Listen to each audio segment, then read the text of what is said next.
Hello everyone, I'm Em, welcome to TechBlock. Today we are going to be taking a look at a very cool sound system from Creative, and that of course is their BlasterX Katana 7.1 surround sound RGB gaming soundbar that I have in my desk setup here. So let's go ahead and take a closer look at the actual soundbar.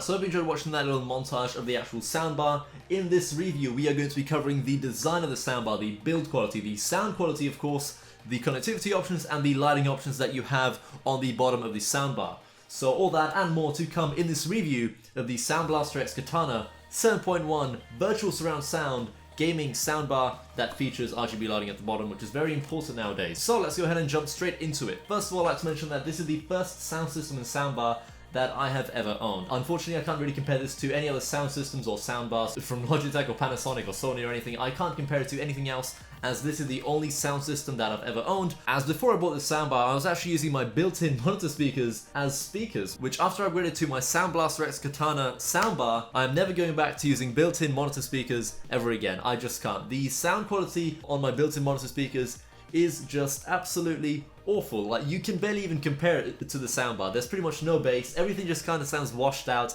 It doesn't sound very good whatsoever. And to be honest with you, after I upgraded to the soundbar, I couldn't believe that I was actually using these as speakers, as when you compare the two together, the monitors just sound awful. And this just sounds amazing.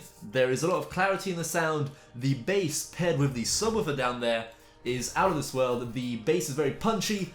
The vocals, everything about this soundbar is just phenomenal, and there is nothing out there that I'd want this soundbar to be replaced by. I have no intention of upgrading or switching to any other sound system in the near future whatsoever. This is pretty much the ultimate soundbar that I could find for a gaming setup, and especially gaming setups or desk setups in general that have an RGB theme going on that I currently have going on here. I have my NZXT Hue Plus lighting system inside my NZXT H700i PC case, and I also of course have all my Razer peripherals here, which all feature Razer's chroma lighting. And pairing my Razer peripherals as well as my NZXT Hue Plus lighting system inside of my PC case with the BlasterX Katana RGB gaming soundbar was pretty much just like a match made in heaven. Everything here just pretty much looks amazing together.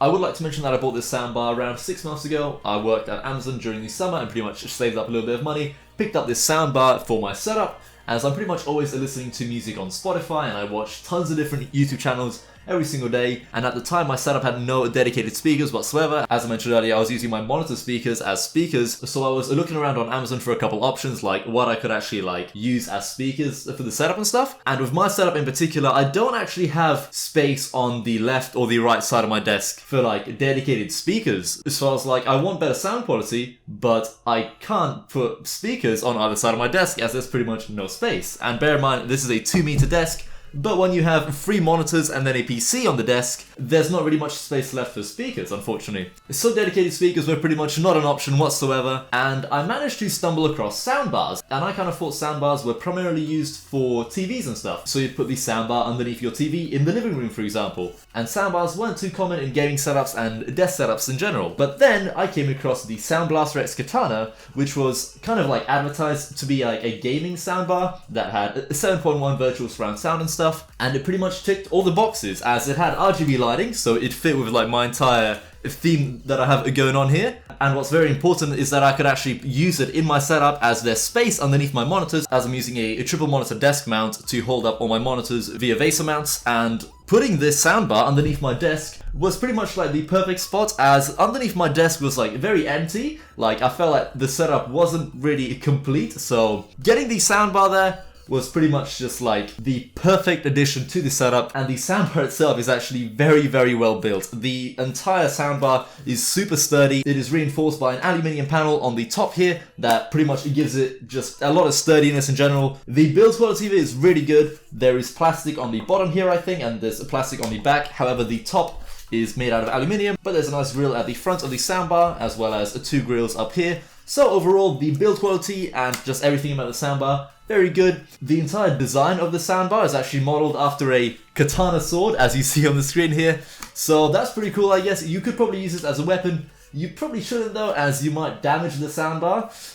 So don't use this as a weapon. It's not meant to be a weapon. It's just kind of like modeled after the katana. So that's pretty cool, especially if you like katanas and stuff.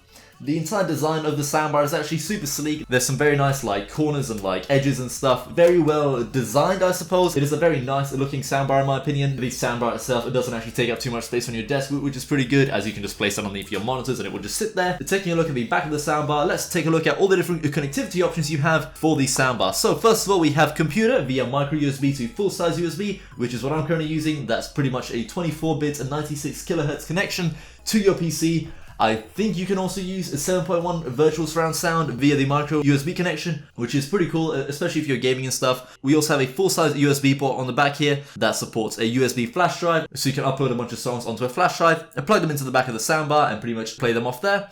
We have an optical connection, aux in, a 3.5mm headphone port, a microphone in port, the subwoofer connection, which is optional. You do get the subwoofer when you buy the soundbar, but you don't have to plug it in if you don't want to. Finally, we have the DC port at the back here as well to actually power the soundbar. You can also connect to the soundbar via Bluetooth, of course, by pressing and holding on the Bluetooth button right here. That will set the device to pairing mode, and then you can use your phone to connect to the BlasterX Katana soundbar and pretty much just play whatever music you want via Bluetooth, which is a very nice feature. Taking a look at the top of the soundbar, we have the power button / Bluetooth pairing mode. We have volume down, volume up, source, which pretty much just allows you to switch between aux, optical, USB, computer, Bluetooth and stuff. Finally, we have an SBX button on the far right of the soundbar here, which pretty much allows you to switch between different sound presets that are built into the soundbar. So there's one for gaming, concert, cinema, and night. We'll cover the actual sound presets in just a moment once we take a look at the Sound Blaster Connect software, which is used to control the soundbar's lighting, the equalizer settings, the acoustic engine, as well as Dolby audio. So we'll cover all that in just a moment. Speaking of the lighting options, there are actually 49 programmable LED lights all aligned at the bottom of the soundbar here.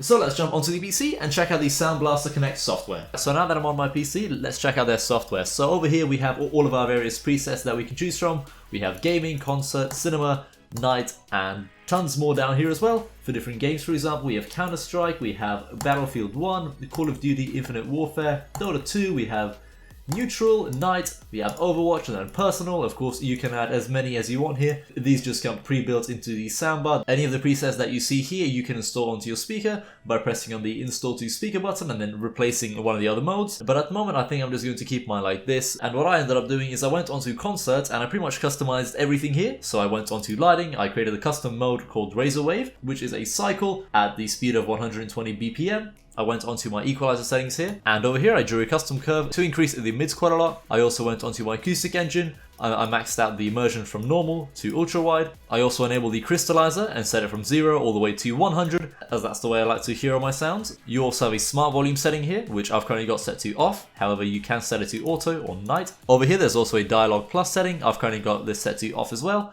However, you can set it to normal, balanced, or dialogue focus. We also have a dedicated Dolby audio tab right here, which I've currently got this set to full. However, you can set it to normal or night mode. And I'm not entirely sure if Dolby audio is actually supported through micro USB to full-size USB. However, the setting is still there and you can still mess around with it. And finally, let's go ahead and check out the different lighting options. So over here we have Wave Rainbow, we have Solo Orange, we have Wave Ice Blue, we have Pulsate Red, Wave Fire, Wave Green, Wave Blue, Aurora, Mood Yellow, and Personal. Over here I've created myself a custom lighting mode called Razor Wallpaper. Now what I did here is I set the motion to mood, and I also adjusted a few of the colors here as well, and I created another custom lighting profile called Razor Wave. And all I did here is I set the motion to cycle and then set the speed to 120 BPM. If you'd like to create your own custom lighting profile, go over to Personal and then select either Solo, Aurora, Wave, Pulsate, Mood, or Cycle. And in some of these settings right here, you can adjust the direction, the color,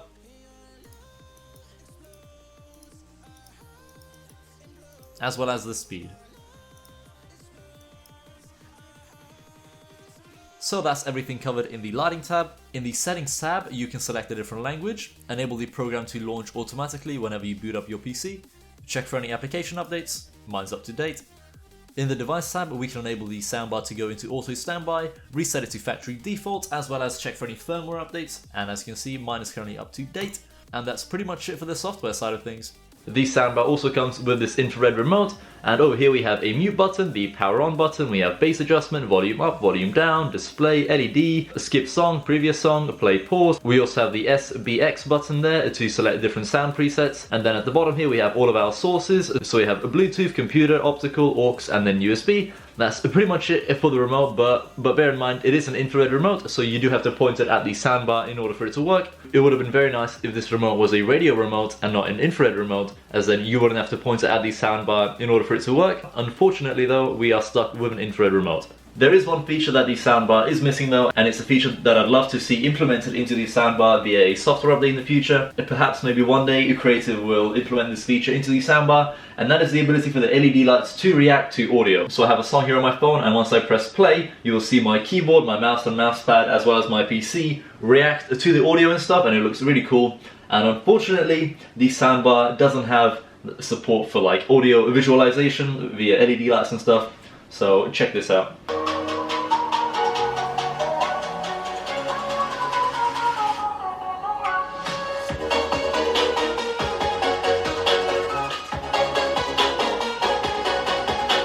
So that's all really cool. However, as you saw there, the soundbar did not react to the audio, as there's pretty much no setting for me to enable for the LED lights to react to audio or bass or anything. There are pretty much no audio visualization settings in the Sound Blast Connect software, and unfortunately that's just what we're gonna have to deal with for now. That is pretty much the only drawback that I could find for this soundbar. But apart from that, if you are looking for a soundbar for your gaming setup and you don't have any space on the other side of your desk for dedicated speakers, because maybe you have 2 or 3 monitors on your table, or maybe there's just no space on your desk, check out the BlasterX Katana. It is the first link in the description, and feel free to read some other reviews about the soundbar in the Amazon review section, as well as just other product information and stuff. So that's pretty much it for this day. I hope you have enjoyed watching it, and I hope to see you in another video soon. Goodbye.